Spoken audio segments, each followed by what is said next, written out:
Hi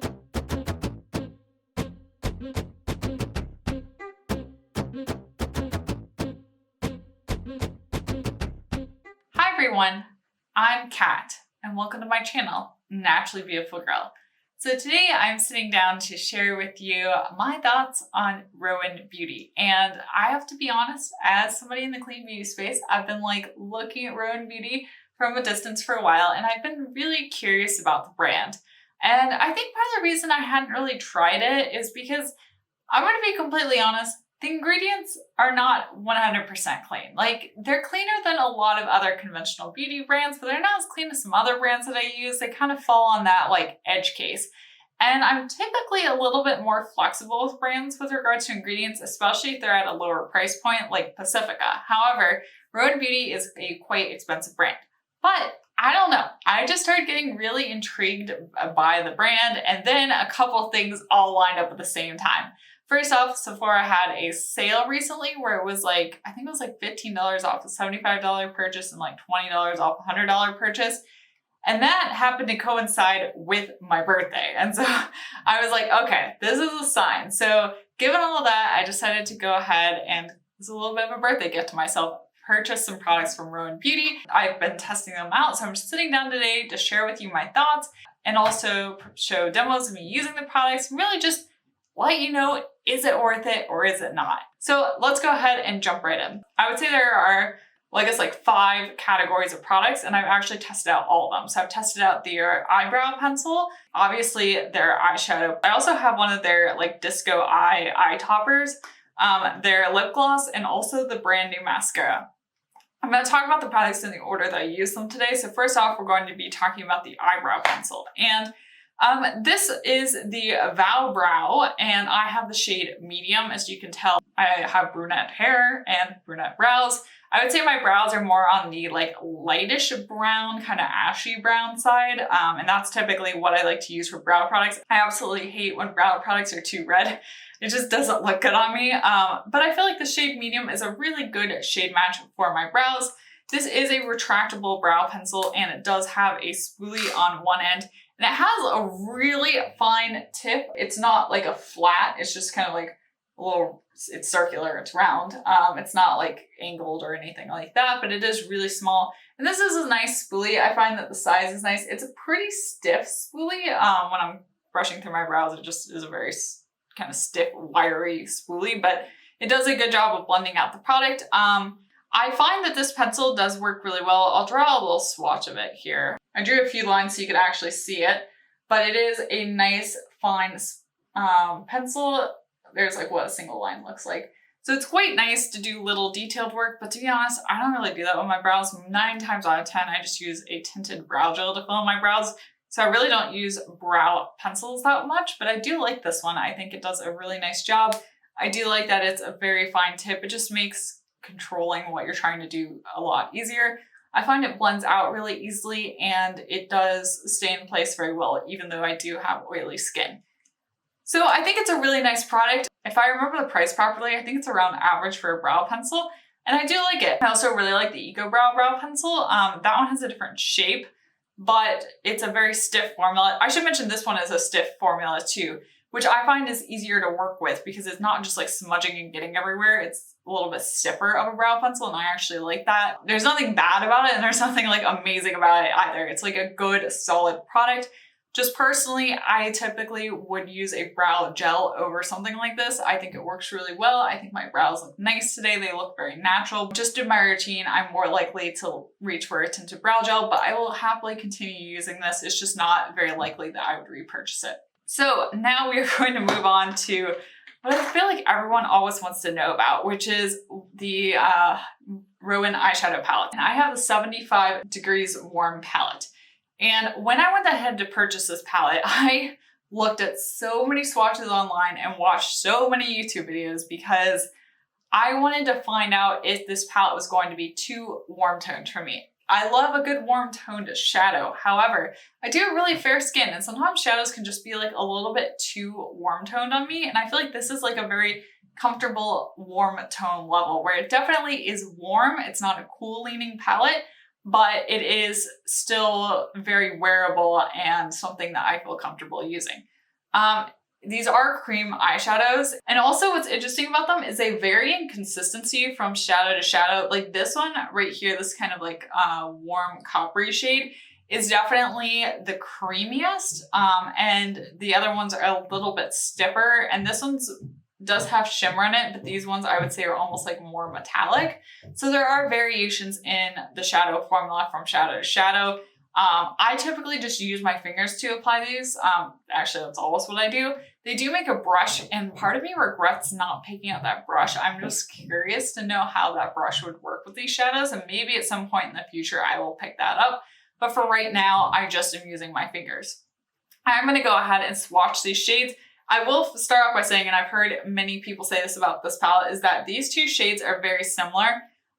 They are going to look a bit different in the swatch, but I think when they were putting together this palette, they probably could have gone with some different shades other than just these two, but it is what it is. Okay, so here are what the 4 shades look like. As you can see, they're all definitely shimmery shades, but I do think they are really pretty and you can create some really nice wearable looks. I will say that for these swatches, I definitely built up the shades so that you could see them most easily, but you can definitely sheer them out. This is just the formulas built up. First, I'm gonna start off by talking about today's look that I have on my eyes.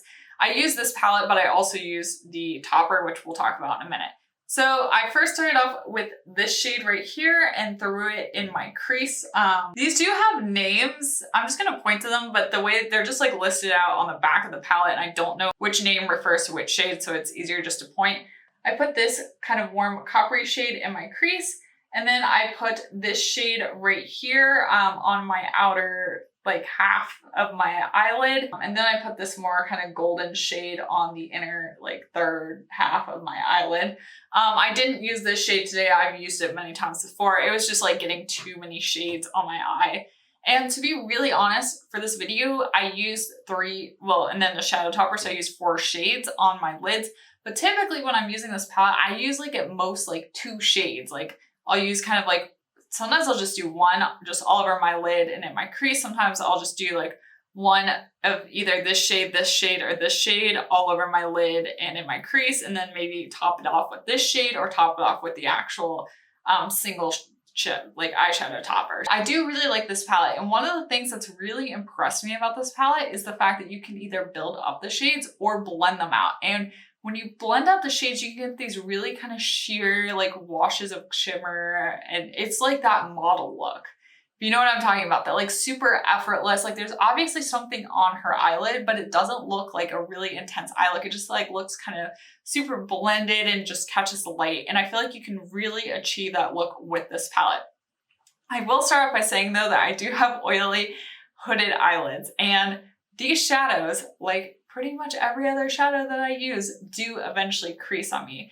I'm talking cream shadows crease on me, liquid eyeshadows crease on me, even traditional powder eyeshadows crease on me, and these definitely do crease. They are a lot better off than most other cream eyeshadows that I've tried in the clean beauty space. Like liquid eyeshadows, one of the reasons I love them so much is they definitely hold up better on me than most cream eyeshadows. However, these cream eyeshadows are like getting on the level of a liquid eyeshadow for me in terms of staying power. I do put them on top of my Erin Faces eye primer, and I've never actually tried them without using the eye primer. I love that primer so much, and I've used it for so long that I know that it is really helping to hold these eyeshadows in place. So for me, it doesn't make any sense for me to even try these without the eyeshadow primer, because I don't actually put on any eyeshadow without using the Erin Faces eye primer. If you have really oily eyelids, I cannot recommend the eye primer enough. It works really well under powders, creams, liquids. It really does a good job of helping to hold things in place. And yes, these do crease and move around a little bit, but honestly, the color is like still there. Like it doesn't look bad. And it's something where it's really easy for me to just take my finger, blend things back around if I need to a little bit, and then I'm good to go. So even if they do crease and move around, it still is not like, I only notice it because I get up and, you know, with a mirror and I'm like, oh yeah, I see where that creased. But otherwise, like if I'm just talking to somebody, and we're not getting close to anyone right now, but if you are just like talking to someone or whatever, they're not going to notice. So I will say that, like, they're not crease proof, but they are definitely a lot more minimal in their creasing than pretty much any other cream shadow I've tried. And these shadows, you can really build them up and you can really blend them out and sheer them out. But at the same time, when you're shearing them out, you don't just lose the pigment, you don't lose the shadow.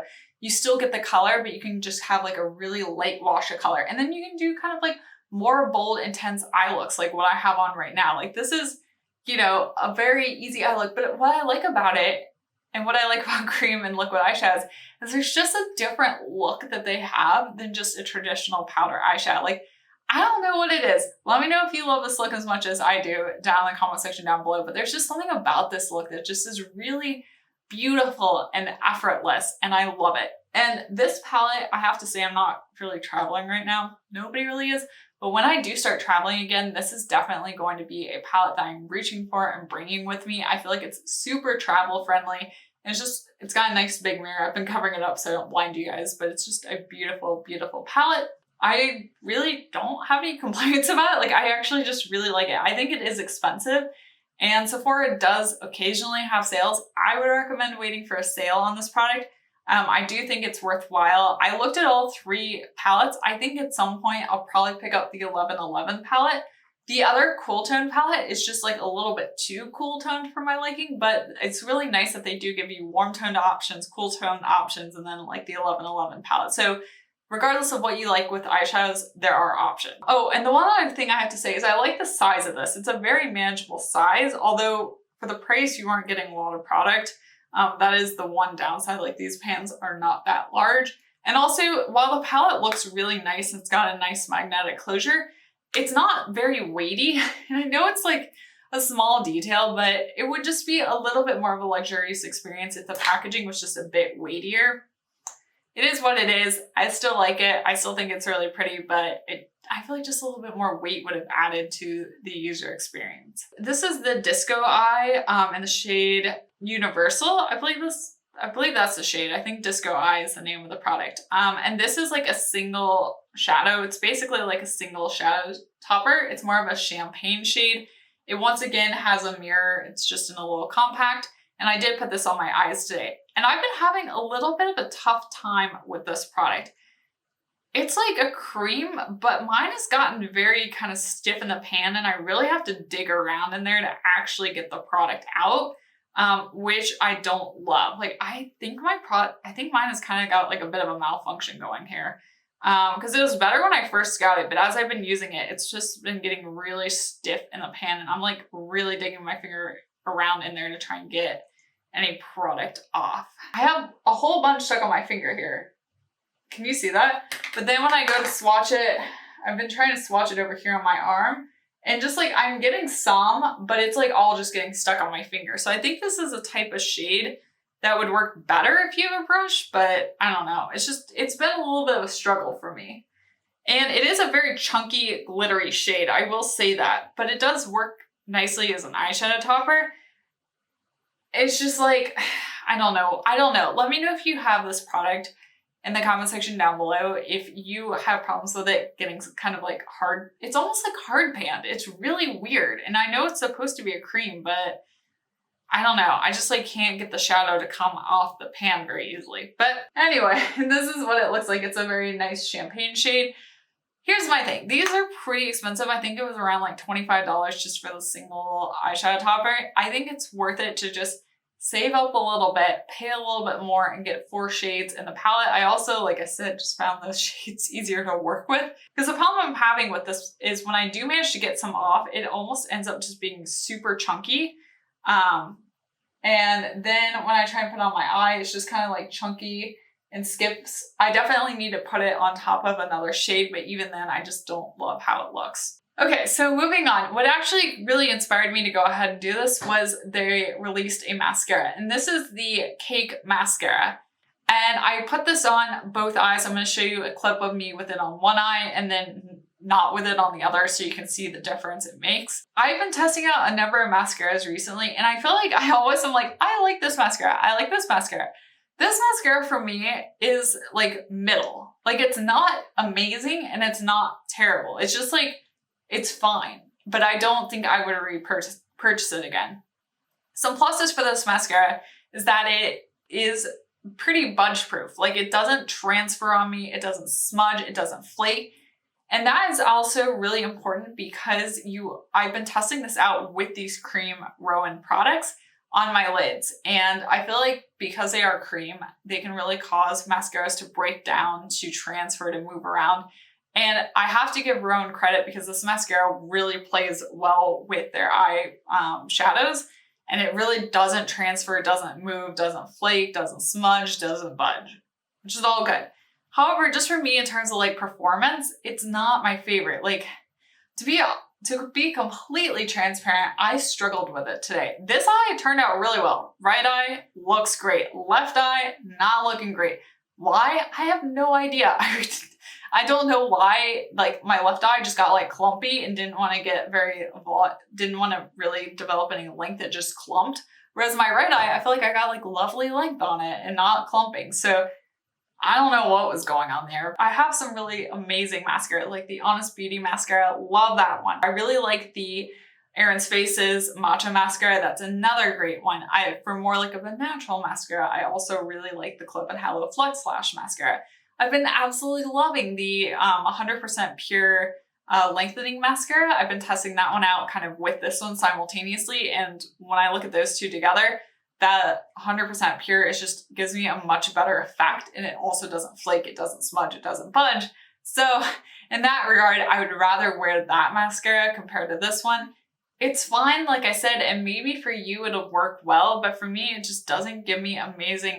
Like today I got one eye to have really good length, but the other eye, I just got clumps. And I want a mascara that's just like dependable, reliable, that gives me either really great length or really great volume. And this one just kind of is like meh on both accounts. Moving on to the final product. This is the Rowan Lip Gloss. I love all their packaging. Like this lip gloss is absolutely beautiful packaging.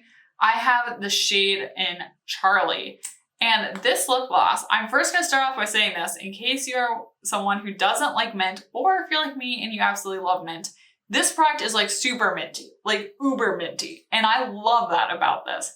However, if you don't like mint, like run the other direction. Like this is a very minty, tingly lip gloss, which I love. To me, it feels great. It's like my favorite type of lip gloss.